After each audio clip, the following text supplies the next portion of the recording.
हम इस पिस्टन को हम प्रेस कर रहे हैं, प्रेस किया हमने सिस्टम को। तो जब हम सिस्टम पर वर्क कर रहे हैं, इसका मतलब ये हुआ कि हम सिस्टम को क्या दे रहे हैं, एनर्जी दे रहे हैं। सिस्टम पर हम वर्क कर रहे हैं, सिस्टम को हम एनर्जी दे रहे हैं। ठीक, तो जब हम सिस्टम पर वर्क कर रहे हैं, एनर्जी दे रहे हैं, तो इसकी इंटरनल एनर्जी क्या होगी, इंक्रीज करेगी। जब इसकी इंटरनल एनर्जी इंक्रीज करेगी तो इसका टेम्परेचर राइज करेगा। ठीक, और जितना टेम्परेचर राइज कर रहा है वो कंडक्टिंग वाल से हीट बाहर निकल जा रही है। ठीक, फिर जो भी हम वर्क कर रहे हैं वो हीट एनर्जी की शक्ल में अगर कंडक्टिंग वाल से अगर बाहर निकल जा रही है, जो भी हम उस पर वर्क कर रहे हैं, इस सिस्टम पर जो एनर्जी हम दे रहे हैं वो कंडक्टिंग वाल से हीट एनर्जी की शक्ल में अगर वो बाहर हो जा रहा है तो ये आइसोथर्मल प्रोसेस हो गया। वर्क तो कर रहे हैं, टेम्परेचर इसका इंक्रीज नहीं कर रहा है। अब इसके लिए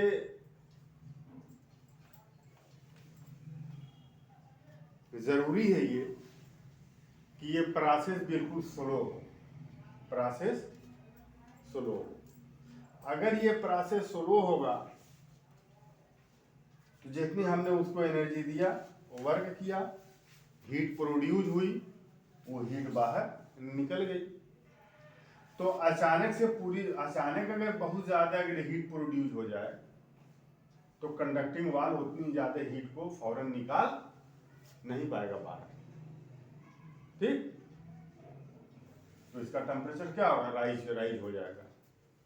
और प्रोसेस अगर बहुत स्लो आप कर रहे हैं, बहुत स्लो प्रोसेस कर रहे हैं, तो जितनी हीट प्रोड्यूस हो रही है, थोड़ा थोड़ा हीट प्रोड्यूस हो रही है, अब कंडक्टिंग वाल उसको थोड़ा थोड़ा क्या कर रहा है, बाहर निकालते जा रहा है। ये कंडक्टिंग वाल हीट को बाहर निकालते जा रहा है। तो ये प्रोसेस क्या हो गया, आइसोथर्मल प्रोसेस हो गया। बात समझ में? तो अब आइसोथर्मल प्रोसेस में देखो, मान लो ये देखो PV इक्वल टू nRT, ये गैस फार्मूला आपने पढ़ा है। प्रेशर P, वॉल्यूम V, और ये R gas constant, T temperature है, और N क्या है, number of mole, number of mole. बात समझ में? तो अब देखो, अगर हम नंबर ऑफ मोल को फिक्स कर दें, ये नंबर ऑफ मोल N है, ये भी फिक्स होता है, R भी गैस कांस्टेंट है, फिक्स है, और टेम्परेचर अगर T अगर कांस्टेंट हो जाए तो राइट हैंड साइड का पूरा क्या हो जाएगा, कांस्टेंट हो जाएगा। बात समझ में? तो पिस्टन में जितने मोल गैस है, पिस्टन को दबाने से, नीचे करने से या ऊपर करने से, इसको कंप्रेस करने से या एक्सपेंड करने से नंबर ऑफ मोल में कोई परिवर्तन नहीं ना होगा। जितने मोल गैस हो तो उतनी मोल रहेगी, तो बाहर तो निकल नहीं रही है कुछ, है ना। तो N क्या है, कांस्टेंट है, R भी क्या है, कांस्टेंट है, गैर कांस्टेंट, और टेम्परेचर T, अगर ये आइसोथर्मल है तो टेम्परेचर T भी कांस्टेंट है। तो ये पूरा क्या हो गया, कांस्टेंट हो गया, पूरा कांस्टेंट हो गया। तो PV equal to constant for isothermal, T equal to constant. Isothermal के लिए T क्या है, कांस्टेंट है। बोलो, अगर ये प्रोसेस आइसोथर्मल है तो T कांस्टेंट है, R पहले से कांस्टेंट, N भी कांस्टेंट है, तो राइट हैंड साइड पूरा क्या हो जाएगा, कांस्टेंट हो जाएगा। ठीक ना। तो ये equation of state for isothermal process, equation of state for isothermal process, this is equation of state for isothermal process.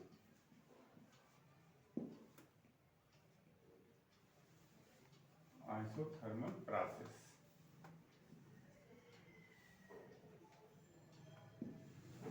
Isothermal process के लिए ये इक्वेशन ऑफ स्टेट।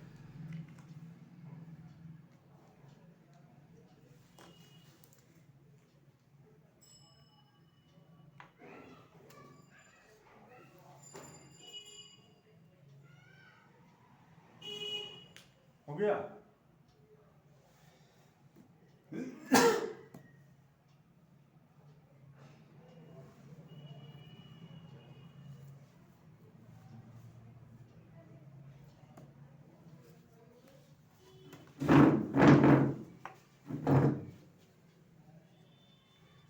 उतर गया ये। अभी मैं इसको मिटा दूं, पहले आइसोथर्मल को देख लिया जाए, उसके बाद तक एक एक करके हम सब देख रहे हैं। ठीक, अब इस पर जरा first law of thermodynamics apply करिए आइसोथर्मल प्रोसेस पर। ठीक, फर्स्ट लॉ ऑफ थर्मोडायनेमिक्स आप अप्लाई करिए आइसोथर्मल प्रोसेस के लिए। लिखो first law of thermodynamics applied to isothermal process.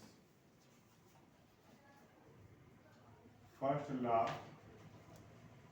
Of thermodynamics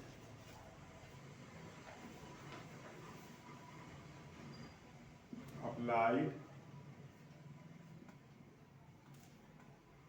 for isothermal process।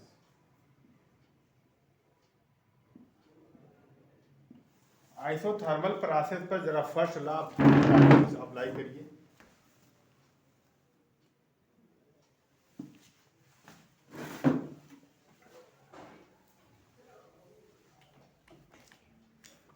अब देखो यहां डेल्टा यू क्या होता है आइसोथर्मल प्रोसेस के लिए? जीरो। क्यों भाई? Change in internal energy zero होती है आइसोथर्मल प्रोसेस में। अगर टेम्परेचर इंक्रीज करेगा या डिक्रीज करेगा तो सिस्टम की एनर्जी, इंटरनल एनर्जी इंक्रीज या डिक्रीज करेगी। सिस्टम की जो एनर्जी है वो डिपेंड करती है टेम्परेचर पर। अगर टेम्परेचर इंक्रीज कर रहा है तो सिस्टम की इंटरनल एनर्जी इंक्रीज करेगी, टेम्परेचर डिक्रीज कर रहा है तो सिस्टम की इंटरनल एनर्जी डिक्रीज करेगी। टेम्परेचर न इंक्रीज कर रहा है न डिक्रीज कर रहा है, जैसा कि आइसोथर्मल प्रोसेस में न टेम्परेचर इंक्रीज करता है न डिक्रीज करता है, तो इंटरनल एनर्जी न इंक्रीज करेगी न डिक्रीज करेगी। तो change in internal energy isothermal process में क्या होता है? जीरो होता है। बस में। और फर्स्ट लॉ ऑफ थर्मोडायनेमिक्स आपने पढ़ा है, किसी सिस्टम को हमने एनर्जी दिया है डेल्टा क्यू, तो ये एनर्जी दो जगह खर्च होती है। इंटरनल एनर्जी बढ़ाती है और दूसरा वर्क डन होता है। दो काम होता है, ठीक ना? वर्क डन को हम लिखते हैं पी डेल्टा वी भी लिखते हैं। यही तो है फर्स्ट लॉ ऑफ थर्मोडायनेमिक्स। तो ये क्या है?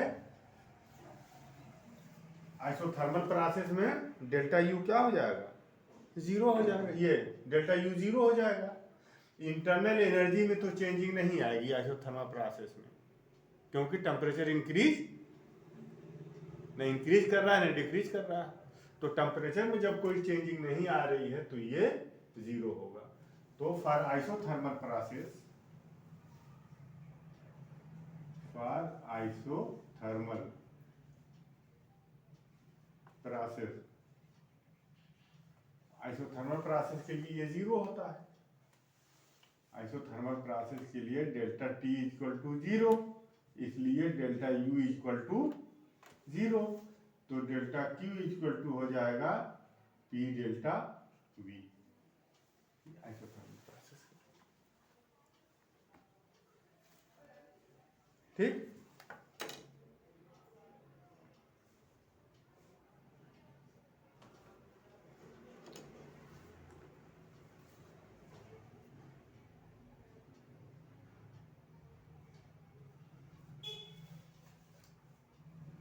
हो गया ये। तो अब आप देखिए,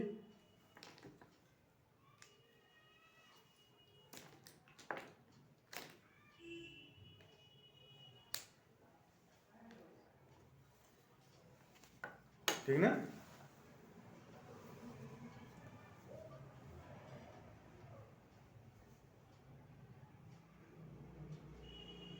देखो यहाँ अब इसमें दो केस होंगे आइसोथर्मल प्रोसेस में। एक तो आप उसको प्रेस कर रहे हैं, सिस्टम पर वर्क कर रहे हैं और टेम्परेचर नहीं इंक्रीज कर रहा है, और एक सिस्टम वर्क कर रहा है और टेम्परेचर इंक्रीज नहीं कर रहा है।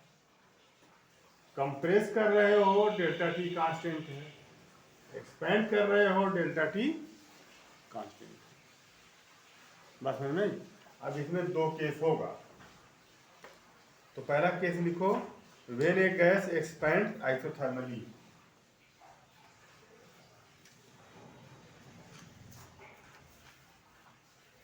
Expand isothermally.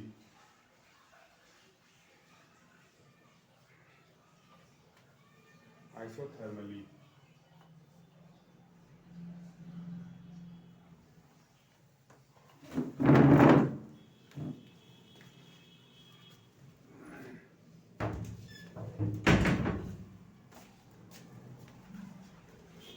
तो देखो, जब यहाँ हम एक्सपेंड करेंगे, यहाँ देखो, इसको हम एक्सपेंड कर रहे हैं।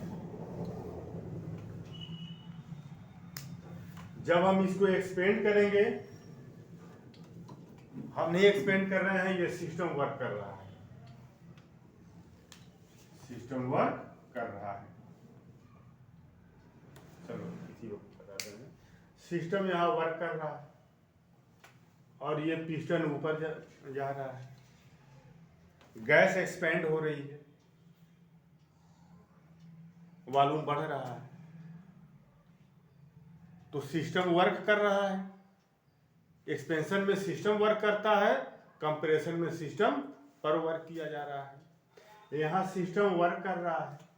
जब सिस्टम वर्क कर रहा है तो इसकी एनर्जी डाउन होगी। वर्क करने में एनर्जी खर्च होगी ना। सिस्टम वर्क कर रहा है तो सिस्टम की एनर्जी खर्च हो रही है। तो सिस्टम अगर एनर्जी खर्च कर रहा है, सिस्टम की एनर्जी अगर लॉस हो रही है वर्क में, तो वर्क करने के लिए जो एनर्जी की आवश्यकता पड़ रही है, वर्क करने के लिए जो नेसेसरी एनर्जी रिक्वायर्ड है, वो सिस्टम कहाँ से ले रहा है? इंटरनल एनर्जी से लेगा। ठीक। तो सिस्टम वर्क करेगा, और अगर इंटरनल एनर्जी से एनर्जी लेकर के वर्क डन में अगर कंज्यूम हो रहा है, तब तो उसकी इंटरनल एनर्जी डाउन होगी सिस्टम की। जब सिस्टम की इंटरनल एनर्जी डाउन होगी तो टेम्परेचर घट जाएगा। हमको ये एक्सपेंशन आइसोथर्मली करना है कि सिस्टम वर्क करे मगर उसका टेम्परेचर डाउन न हो। तो ये कब पॉसिबल है? अगर इंटरनल एनर्जी से, जो इसकी इंटरनल एनर्जी है, उससे एनर्जी लेकर के अगर वर्क हो रहा है, तब तो इंटरनल एनर्जी डाउन होगी। उसकी इंटरनल एनर्जी डाउन होगी तो टेम्परेचर डाउन होगा। और ये प्रोसेस अगर आप आइसोथर्मली करना चाह रहे हैं, तो इस वर्क को करने में जितना एनर्जी की आवश्यकता है, उतनी हीट एनर्जी आप दे दीजिए। ठीक, बात हमारी समझ में आ रही है? जितनी एनर्जी इस वर्क को एक्सपैंड होने में, गैस को एक्सपैंड होने में जितना वर्क हो रहा है, उस वर्क के बराबर, उस वर्क के इक्विवेलेंट एनर्जी आप सप्लाई कर दीजिए बाहर से, तो उसको इंटरनल एनर्जी से एनर्जी नहीं लेनी पड़ेगी। तो इंटरनल एनर्जी डिक्रीज नहीं होगी, इंटरनल एनर्जी अपनी जगह बनी रहेगी। जब इंटरनल एनर्जी में कोई परिवर्तन नहीं होगा तो टेम्परेचर में भी कोई परिवर्तन नहीं होगा, ठीक ना।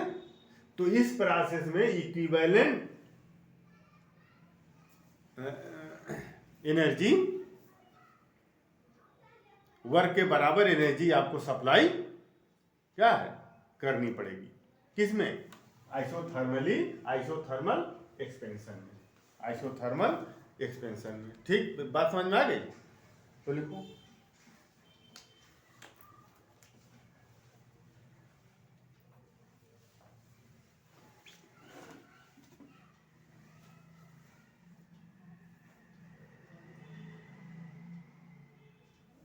यहाँ देखो, यहाँ टेम्परेचर इंक्रीज करेगा ना, या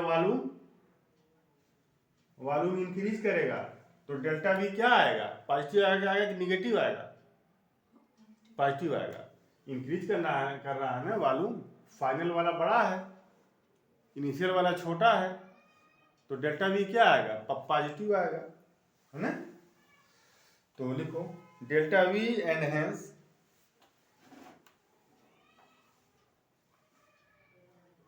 डेल्टा वी एनहेंस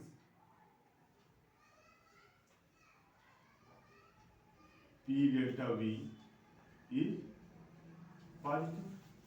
जब डेल्टा वी पॉजिटिव होगा तो पी डेल्टा वी क्या होगा, पॉजिटिव होगा।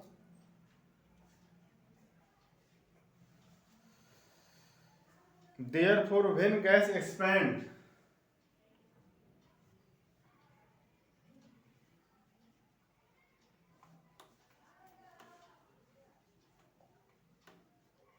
when gas expands, जब गैस एक्सपेंड होती है, कैसे एक्सपेंड हो रही है, आइसोथर्मली।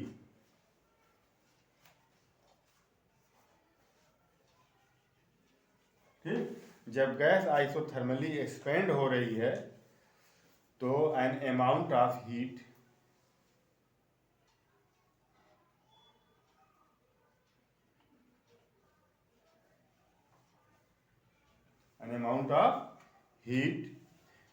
किसके बराबर, वर्क डन के बराबर। कितनी हीट एनर्जी हमको इसको देनी पड़ेगी कि टेम्परेचर अपने जगह कांस्टेंट रहे, वर्क डन के बराबर हीट एनर्जी देनी पड़ेगी। तो amount of heat equivalent to work done, equivalent to work done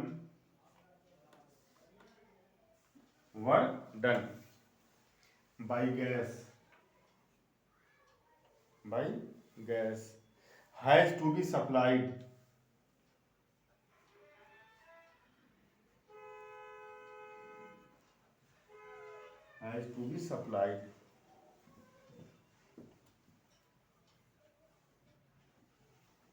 कहाँ से सप्लाई करेंगे, किसी एक्सटर्नल सोर्स से, from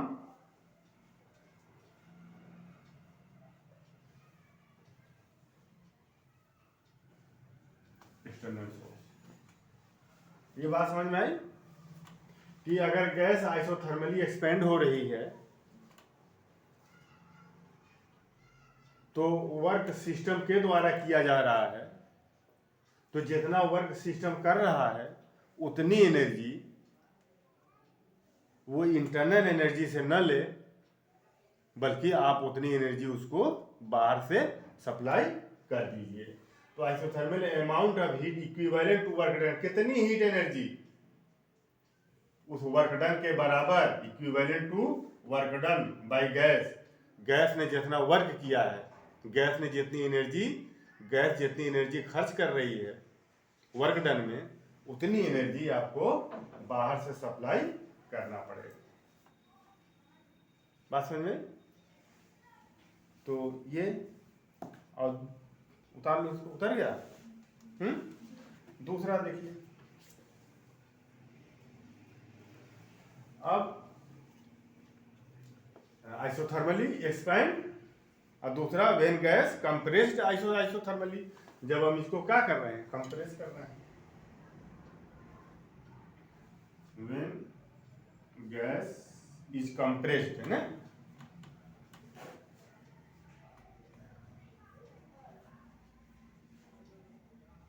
isothermally,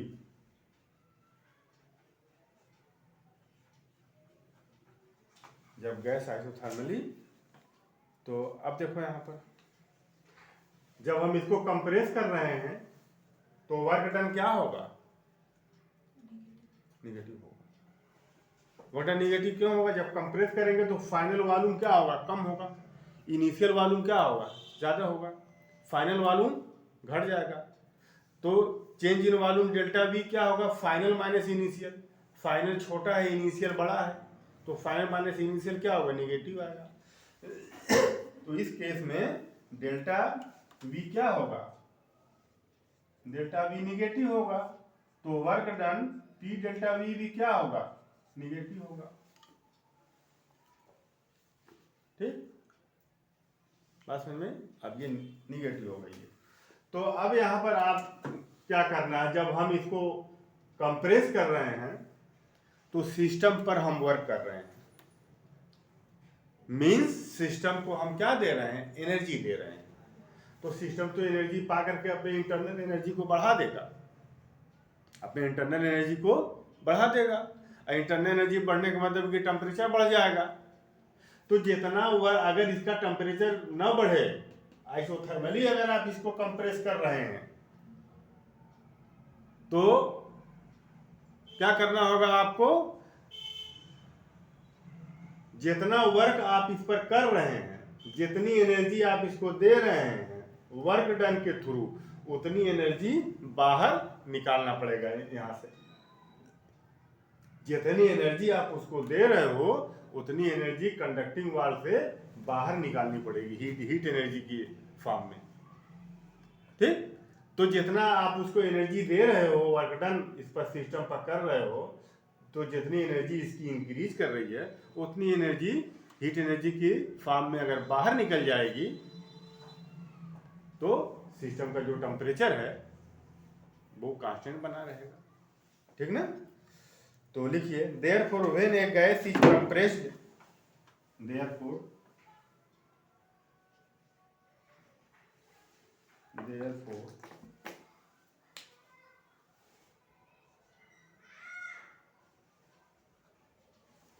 when a gas is compressed isothermally,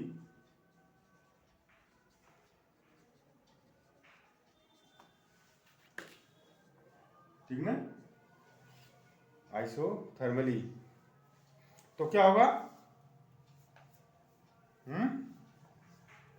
amount of heat equivalent to work done, an amount of heat किसके बराबर, work done के बराबर, has to be removed out.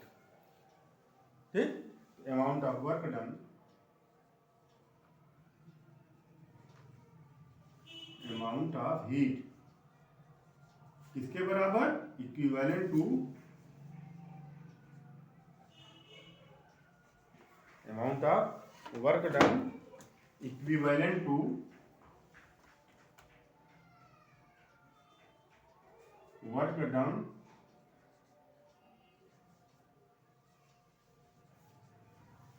work done has to be removed has to be, कहां से, from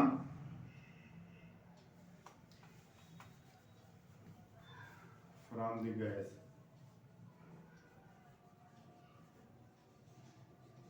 from the gas से उतनी energy क्या करनी पड़ेगी, बाहर निकालनी पड़ेगी, इक्विवेलेंट टू वर्क डन के बराबर। ठीक ना। तो अब हो गया ये। ठीक, और तीसरी चीज देखो कि अब चाहे आइसोथर्मली एक्सपेंड करिए या आइसोथर्मली कंप्रेस करिए, प्रोसेस अगर आइसोथर्मल है तो डेल्टा टी क्या होगा, जीरो होगा, तो डेल्टा यू भी जीरो होगा। Change in internal energy zero in isothermal process. ठीक ना। Isothermal, in isothermal process, in isothermal process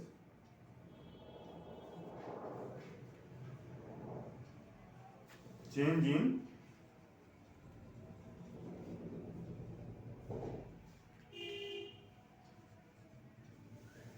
internal energy delta U equal to 0। तो ये आइसोथर्मल प्रोसेस के बारे में सब कुछ रहा ये।